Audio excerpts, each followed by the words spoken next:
আমাদের প্রতীক হচ্ছে দাড়িপাল্লা। এই পাল্লার মাপে ইনশাআল্লাহ আমরা কোনো কম বেশ করব না। যার যেখানে যেটা পাওনা তাদের হাতে আমরা সেটা তুলে দেওয়া হবে আমাদের নৈতিক দায়িত্ব। যদি আল্লাহ তাআলা তার আসমানি ফয়সালার মাধ্যমে এই জমিনের মানুষদের খেদমত করার সুযোগ আমাদেরকে দান করেন, সে সুযোগটা আসবে জনগণের হাত দিয়ে। উসিলাটা হচ্ছে জনগণের হাত 12 তারিখ। আপনারা ইতিমধ্যে লক্ষ্য করেছেন দুটি ভোট সামনে রেখে 12 তারিখ আমাদের খুব কাছাকাছি চলে আসছে। একটি ভোট হচ্ছে গণভোট। অতীতের বস্তপচা রাজনীতি এবং রাজনৈতিক বন্দোবস্তকে পরিবর্তন করে নতুন রাজনীতির সূচনা করা, এবং সেই রাজনীতি হবে জনগণের রাজনীতি। এই রাজনীতি কোনো পরিবার বা কোনো দলের রাজনীতি হবে না, একেবারেই খাঁটিভাবে হবে জনগণের রাজনীতি। এই জন্য আমরা যেখানেই গিয়েছি স্পষ্ট করে বলেছি, আমরা আমাদের দলের বিজয় চাই না, আমরা চাই 18 কোটি মানুষের বিজয়। যেদিন সমাজে ন্যায় এবং ইনসাফ কায়েম হবে সত্যিকার অর্থে সেদিনই 18 কোটি মানুষের বিজয় হবে, এর আগে হবে না। এই গণভোটে বাহ্যিকভাবে যাই হই, ভিতরে ভিতরে কেউ নাখুশ। এই গণভোট হলে আর ফ্যাসিবাদী কায়দায় দেশের শাসন ত্রাসন চালানো যাবে না। এই গণভোট হলে জনগণের সম্পদের উপর হাত দেওয়া যাবে না। এই গণভোট হলে দলীয় চাঁদাবাজির রমরমা ব্যবসা চলবে না। এই জন্য কেউ কেউ গণভোটে সন্তুষ্ট না, কিন্তু মুখ খুলে বলতে পারছেন না, কারণ 18 কোটি মানুষ গণভোটের হায়ের পক্ষে। 18 কোটি মানুষ এখন পরিবর্তন দেখতে চায়, পুরোনো ব্যবস্থায় আর ফিরে যেতে চায় না। গণভোটে হা মানেই হচ্ছে আজাদি, গণভোটে না তার মানে হচ্ছে গুলামি।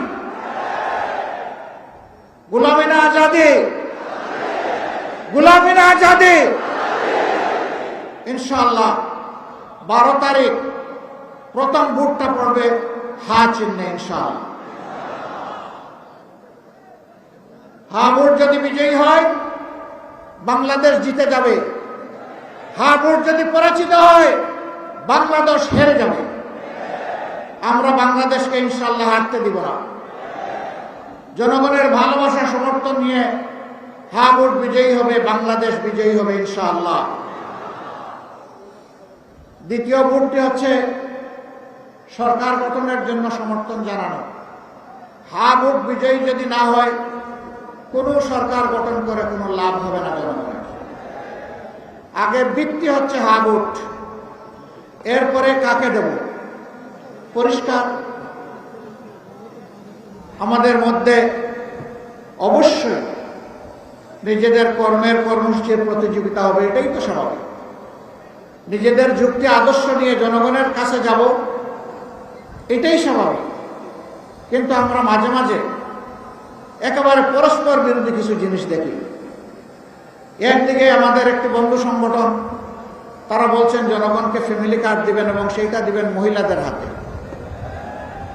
আবার আরেকদিকে এই মহিলারা যখন কোনো একটা দলের পক্ষে, আদর্শের পক্ষে, নতুন বাংলাদেশের পক্ষে, হা ভোটের পক্ষে ভোট চাওয়ার জন্য বের হচ্ছেন, একদিকে ফ্যামিলি কার্ড, আরেকদিকে মা বোনদের গায়ে হাত। দুইটা তো একসাথে চলে না। এ দিয়ে কি বার্তা দেওয়া হচ্ছে জাতিকে? বার্তা দেওয়া হচ্ছে আগামীতে এমন কোন দল যদি ক্ষমতায় আসে যারা এখনই গায়ে হাত দেয়, তাদের কাছে বাংলাদেশের একজন মা বোন নিরাপদ হবেন না।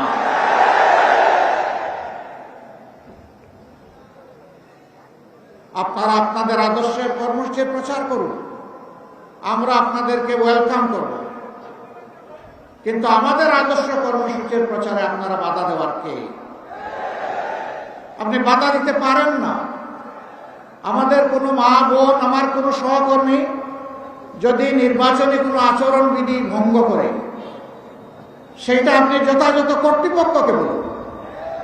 তারা প্রয়োজনে আমাদের আমাদের বিরুদ্ধে ব্যবস্থা গ্রহণ করুন, আমরা সেই ব্যবস্থা মাথা পেতে নেব। কিন্তু আপনি কে হাতে আইন তুলে নেওয়া?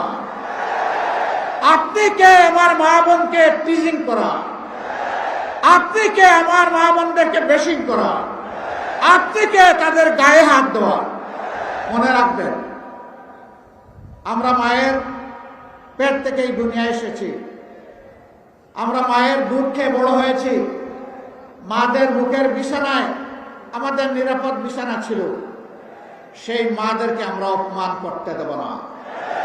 মায়ের জাতির অপমান বরদাস্ত করব না। আর যদি এই ধরনের কোনো আচরণ করা হয়, আমি জাগ্রত পরিবর্তনকামী যুব সমাজ সহ সকলের প্রতি আহ্বান জানাবো, যেখানে এটা করা হবে সেখানেই প্রতিরোধ গড়ে তুলব। ছাড় দেবেন না। গায়ে পড়ে পায়ে পাড়া দিয়ে আমরা কারো সাথে কোনো দাঙ্গা বাজাতে চাই না, কিন্তু আমার ইজ্জত আর অধিকারের উপর হাত দিলে আমরা ছেড়ে দেব না।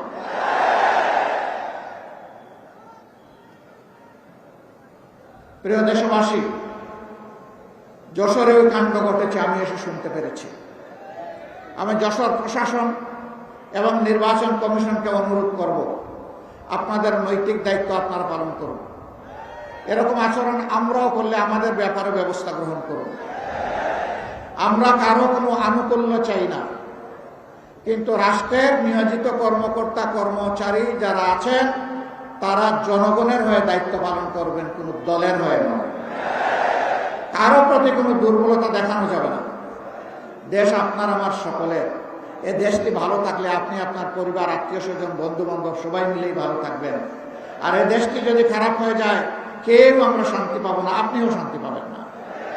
সুতরাং আমরা আহ্বান জানাবো, এই সত্য উপলব্ধি করে অবস্থান নেবেন জনগণের পক্ষে, কোনো দলের পক্ষে নয়। প্রিয় দেশবাসী, আপনারা কেন দাঁড়িপাল্লায় ভোট দেবেন? দাঁড়িপাল্লায় ভোট দেবেন আপনাদের আকাঙ্ক্ষা পূরণের জন্য, জুলাইয়ের শহীদদের প্রতি শ্রদ্ধা দেখানোর জন্য, জুলাইয়ের যোদ্ধাদের সম্মান জানানোর জন্য, তাদের যে অ্যাসপিরেশন বা আকাঙ্ক্ষা ছিল ওটা বাস্তবায়নের জন্য, আমার মায়ের জন্য, বোনের জন্য, মেয়ের জন্য নিরাপদ বাংলাদেশ গড়ে তোলার জন্য, ব্যবসায়ীদেরকে চাঁদার জ্বালা থেকে মুক্তি দেওয়ার জন্য, সিন্ডিকেট এবং চাঁদাবাজের কারণে 18 কোটি মানুষ অস্বাভাবিক দ্রব্যমূল্যের জাতাকলে পিষ্ট, সেই মানুষগুলোকে মুক্তি দেওয়ার জন্য, সমাজে সকলের জন্য সমান এবং ন্যায় বিচার নিশ্চিত করার জন্য। আপনারা বলবেন, এত সুন্দর সুন্দর কথা বললেন, আপনারা ক্ষমতায় গেলে এটা বাস্তবায়ন করবেন, তার কোনো প্রমাণ আছে? আলহামদুলিল্লাহ আছে, আলহামদুলিল্লাহ আছে। আমার ছোট ভাই এখানে বলে গেছে 2001 থেকে 6 আমরা একটা সরকারের ছোট্ট অংশীদার ছিলাম। 2 জন মন্ত্রী, 3টা মন্ত্রণালয়। তারা তাদের 20টা আঙ্গুল সম্পূর্ণ পরিচ্ছন্ন রেখেছিলেন। তাদের আঙ্গুলে কোনো ময়লা লাগে নাই, তারা সামান্য কোনো স্বজনপ্রীতি দেখেন নাই। তারা যোগ্যতা এবং দক্ষতার ভিত্তিতে যার যেটা পাওনা সেটা তাদের হাতে তুলে দিয়েছে। তারা শুধু সৎ ছিলেন না, সততার সাথে সাথে তারা স্মার্টও ছিলেন। তাদের মন্ত্রণালয়গুলো বদ্ধ কারখানা খুলে দিয়েছিল, কৃষিতে জীবন ফিরিয়ে এনেছিল, সমাজসেবায় বিপ্লব তৈরি করেছিল, কিন্তু তাদের গায়ে কেউ সামান্য স্পট লাগাতে পারে না। সেই 2 জন যে মানুষগুলো তৈরি করে গিয়েছেন, সেই মানুষগুলো আজকে আপনাদের সামনে হাজির। এই মানুষগুলোর উপর সামাজিক দায়িত্ব আসলে আল্লাহকে ভয় করে মানুষের বুঝের এবং আমানতের মর্যাদা, এই ঋণ পরিশোধ করার জন্যই তারা 5টি বৎসর লাগাতার কাজ করে যাবে ইনশাআল্লাহ। দ্বিতীয় প্রমাণ, মজলুম দল আরেকটি বাংলাদেশ জামাতে ইসলামের মতো নাই, যে যত চিৎকার দেখ লাভ হবে না। এই একটি দল, যার ক্রমান্বয়ে 9 জন 11 জন শীর্ষ নেতাকে খুন করা হয়েছে, 5 জনকে দেওয়া হয়েছে মিথ্যা মামলায় ফাঁসি, বাকিদেরকে মৃত্যুর দিকে ফেলে দেওয়া হয়েছে জেলের ভিতরে। সবগুলো অফিস 13.5 বছর বন্ধ। অনেকে অনুমতি নিয়ে, ফ্যাসিস্টের অনুমতি নিয়ে অনেক মিটিং র্যালি করেছেন, আমরা অনুমতি চাইও নি। আমাদের সঙ্গত অবস্থায়, মজলুম থাকা অবস্থায় যেখানে অন্যায় হয়েছে সেখানেই প্রতিবাদ করেছি যতটুকু পারি। ফ্যাসিস্টের কিসের ভাব? ওদেরকে তো করবো কেন? এরপরে দেশে যখনই কোনো দুর্যোগ নেমে এসেছে, ওই মজলুম থাকা অবস্থায় সবার আগে দৌড়ে আমরা হাজির হয়েছি। আমরা বলেছি, হাতে ভারী কোনো সম্পদ আমরা নিয়ে আসতে পারিনি, বুক বড় ভালোবাসা এবং সহমর্মিতা নিয়ে এসেছি। আপনাদের দুঃখের অংশীদার হতে এসেছি। দুঃখ কতটা দূর করতে পারবো জানি না, কিন্তু দুঃখের অংশীদার হতে এসেছি। বহু জায়গায় কাজ করতে গিয়ে আমরা বিভিন্ন ধরনের নিপীড়ন এবং হয়রানির শিকার হয়েছি, কিন্তু এই অবস্থায় কোনো হয়রানি নিপীড়নকে আমরা পাত্তাই দিইনি। যে দলের নেতৃবৃন্দ অন্যায়ের কাছে মাথা নত না করে হাসতে হাসতে ফাঁসির কাস্টে তক্তার উপরে দাঁড়াতে পারেন, সেই দলের নেতারা, সেই দলের কর্মীরা, সমর্থকরা, এই দলকে যারা ভালোবাসে, তারা মহান আল্লাহ ছাড়া আর কাউকে পরোয়াই করে। এখন আমাদেরকে অনেকে জুজুর ভয় দেখান, ও ভাই লাভ হবে না, এ দলটা তিলে তিলে জলে জলে পরীক্ষিত হয়ে উঠেছে। এই দলের অন্তরে সারা বাংলাদেশ 18 কোটি মানুষ, কোনো বিশেষ দল নয়, গোষ্ঠী নয়, ধর্ম নয়, আমরা সবাইকে আমাদের অন্তরে ধারণ করি। আমাদেরকে দমানোর চেষ্টা করলে যত মারবেন এই সংগঠন তত বাড়বে ইনশাআল্লাহ। এ কাজ করতে গিয়ে যারা আমাদেরকে খুব জ্বালিয়েছিলেন, আমাদের বিরুদ্ধে মিথ্যা প্রপাগান্ডা চালিয়েছিলেন, তারা তাদের পাওনাটা পেয়ে গেছেন, আরো পাবেন। এর থেকে আমাদের সকলেরই শিক্ষা নেওয়া উচিত। মজলুম যেন জালিম হয়ে না উঠি। আমরা একা মজলুম ছিলাম না, সেই 15.5 বছর সকলেই মজলুম ছিলেন, কিন্তু কি হয়ে গেল? আল্লাহ তাআলা 5 আগস্ট মুক্তি দেওয়ার পর রাতারাতি অনেকের চেহারা পরিবর্তন হয়ে গেল। অবশ্যই যশোরের মানুষ যেহেতু আদি বুনিয়াদি মানুষ, শিক্ষিত মানুষ, ভদ্র মানুষ, যশোরে আপনারা যাই বলেন, এখানে কেউ চাঁদাবাজি করে না। এখানেও চাঁদাবাজি করে?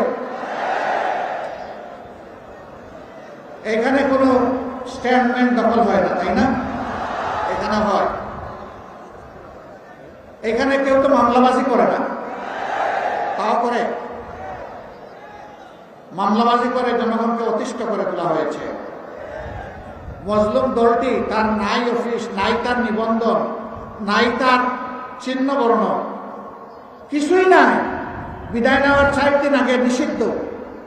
তারপরে প্রথম রাতে 5 তারিখ দাঁড়িয়ে আমরা জাতিকে আহ্বান জানালাম, আপনারা অবশ্যই শান্ত থাকবেন, ধৈর্য ধরবেন, পুরো দেশকে ভালোবাসবেন, সকল নাগরিকের নিরাপত্তার জন্য নিজ নিজ জায়গা থেকে কাজ করবেন।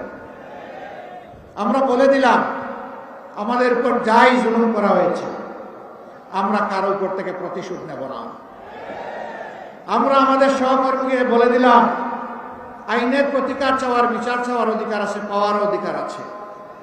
তবে আমরা স্পষ্ট ভাষায় বলে দিচ্ছি যে সাবধান, একজন মানুষকেও মিথ্যা অভিযোগে আপনার মামলার অন্তর্ভুক্ত করবেন না। আপনারা শুনে খুশি হবেন, হাজার হাজার মামলা সারা দেশে আমরা করি নাই, সিম্বলিক কিছু মামলা করেছি।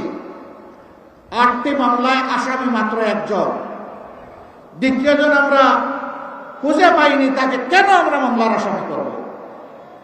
আমাদের মামলার আসামি সর্বোচ্চ 98 জন, এর উপরে কোনো মামলার আসামি নাই। কিন্তু আমাদের কোনো ভাই বন্ধু তারা মামলা করেছেন, হাজারে হাজার, গনে পাওয়া, বিস্তর সমস্যা, এরপরে আরো আছে অজ্ঞাত। এগুলা দিয়ে মানুষকে হয়রান করা হয়েছে, মানুষের উপর নির্যাতন করা হয়েছে। আমরা এগুলা নিন্দা জানি, আমরা ঘৃণা করি। এটা বিচারকে হত্যা করার সময়। আমরা এই ধরনের মামলা বাণিজ্য আমরা করতেও চাই না, দেখতেও চাই না। এই সবগুলা থেকে মুক্তি দেওয়ার জন্যেই দাঁড়িপাল্লা ইনশাল্লাহ পারব। আমরা চাঁদা নেইনি, আমরা কোনো টেম্পো স্ট্যান্ডের দখল নিয়ে কারো সাথে ঝগড়ায় জড়াইনি এবং দখল করিনি।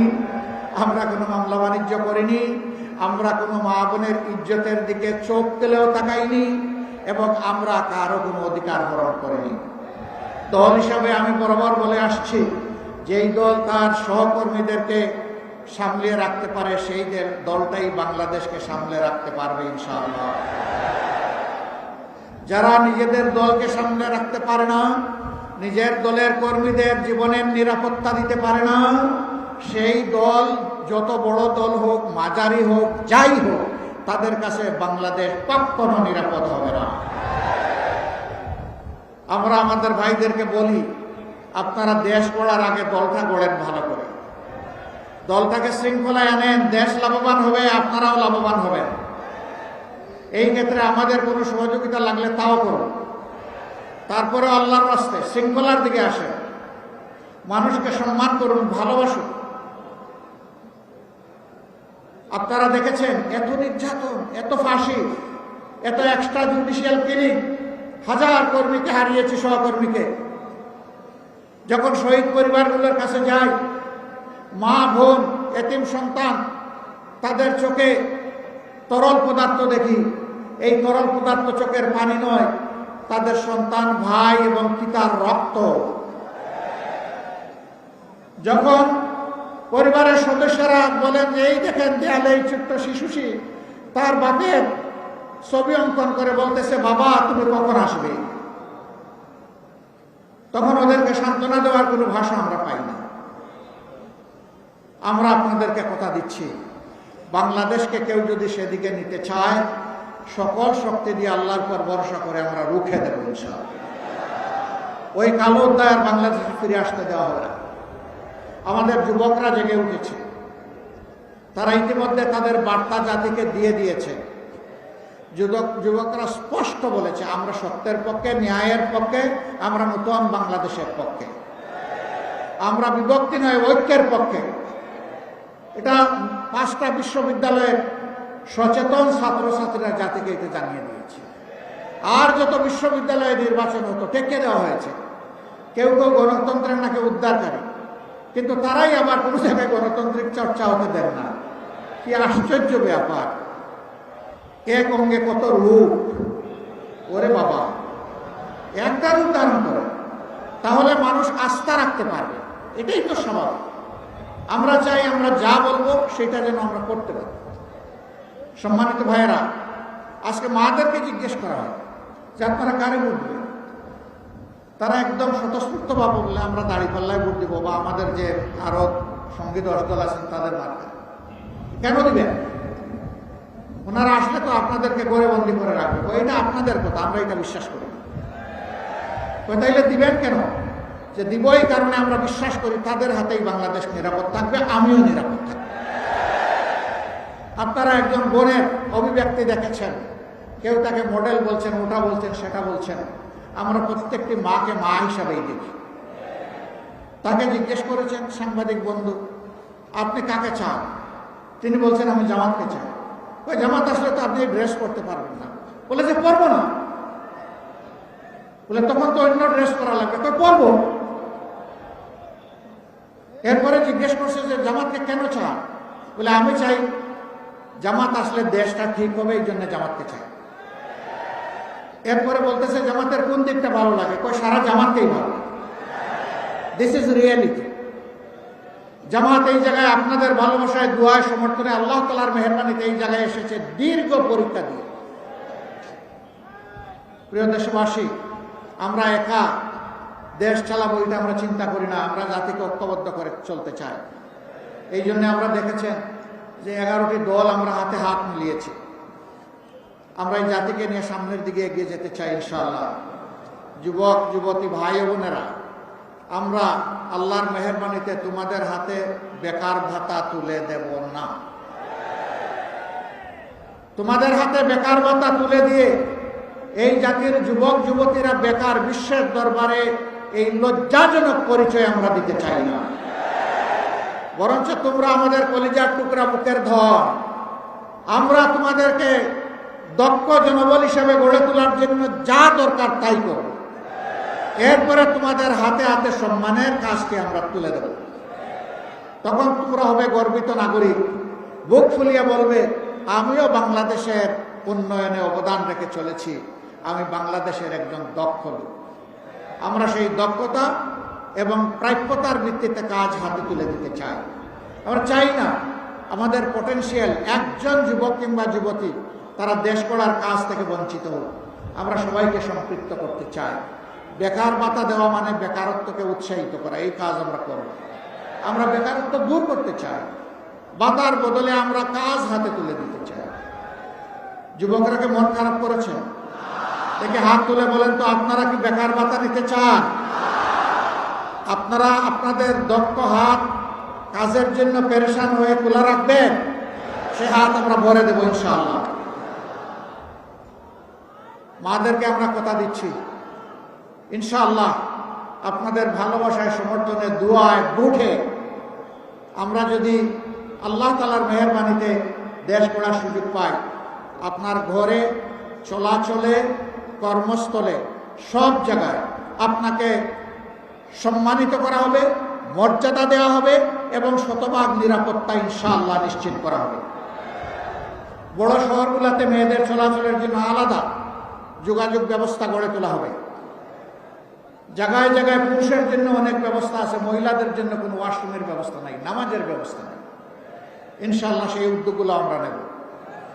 আমি যখন দেশে বিদেশে ভ্রমণ করি, তখন যারা বিমানের কর্মচারী বা ক্রাফটের কর্মচারী বাংলাদেশি যারা, তারা অনেকে এসে বলে, আমরা কি আপনারা আসলে যদি চাই তাহলে মাথায় এক টুকরা কাপড় দিতে পারবো?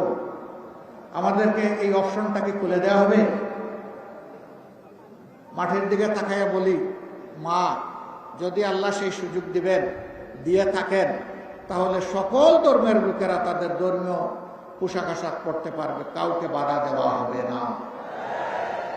তোমার জন্য তোমার দুয়ার, অন্যের জন্য অন্যের দুয়ার খুলে যাবে, কোনো সমস্যা নেই। সম্মানিত ভাইয়েরা, 90% মুসলমানের দেশে 54 বছর পরে একটা মেয়ে, একটা মা আমাকে কেন এই প্রশ্ন করবে জানতে চাই। ইনশাআল্লাহ সকল ক্ষেত্রে তার সমাধান করা হবে আল্লাহ চাই। সিন্ডিকেট মুক্ত বাংলাদেশ আমরা গড়ে তুলব ইনশাআল্লাহ। সিন্ডিকেট এখন গোটা বাংলাদেশকে অবশ করে ফেলেছে সর্বক্ষেত্রে। এই সিন্ডিকেট হাত আমরা গুঁড়া করে দেব। ছাতাবাজি করা লাগবে না, ওদেরকেও বুকে টেনে নিয়ে ওদের হাতেও কাজ তুলে দেবো ইনশাআল্লাহ। আমি বলেছিলাম, ভয় পেও না চাঁদাবাজ, তোমাদেরকে আমরা সম্মানিত করবো। আমরা ঠিকই বলছি, ইনশাআল্লাহ সম্মানিত করবো, কারণ তোমরা আমাদের সন্তান। তো তোমাদের প্রতি আমাদের দায়িত্ব আছে, এ দায়িত্ব আমরা উপেক্ষা অগ্রাহ্য করতে পারি না। যারা তোমাদেরকে বিপদে নিয়েছে, আমরা তাদেরকেও সুপথে নিয়ে আসবো ইনশাআল্লাহ। সুপথে এসে সবাই দল করুক, তুমিও সেই দল করো, আমার কোনো আপত্তি নেই। কিন্তু তোমাকে সমাজে আর লজ্জাজনক পরিচয়ে আমরা পরিচিত করে রাখতে চাই না, ওই জায়গা থেকে উদ্ধার করতে চাই। আপনারা দোয়া করবেন। 12 তারিখ ইনশাআল্লাহ আপনারা সবাই যাবেন, মা বোনদেরকে নিয়ে যাবেন। কোনো দুর্বৃত্ত যে কোনো জায়গা থেকে যে কোনো পোশাকে যদি আপনার ভোটের অধিকার কেড়ে নিতে চায়, আপনারা কি তাদের বিরুদ্ধে রুখে দাঁড়াতে পারবেন? ইনশাআল্লাহ। বাংলাদেশ জেগে আছে, বাংলাদেশ জেগে থাকবে। তরুণরা ঘুমায় নাই। যেই তরুণরা বুকের রক্ত দিয়ে নতুন বাংলাদেশ এনেছে, সেই তরুণরা ইনশাআল্লাহ তাআলার আজিম পরিবর্তনের বাংলাদেশ গড়ে তুলবে ইনশাআল্লাহ। যুবক যুবতীরা তৈরি হোক, আগামীর বাংলাদেশ প্রস্তুত করছি তোমাদের হাতে তুলে দেওয়ার জন্যে। সেই গুরু দায়িত্ব নেওয়ার জন্য তোমরা তৈরি হয়ে যাও।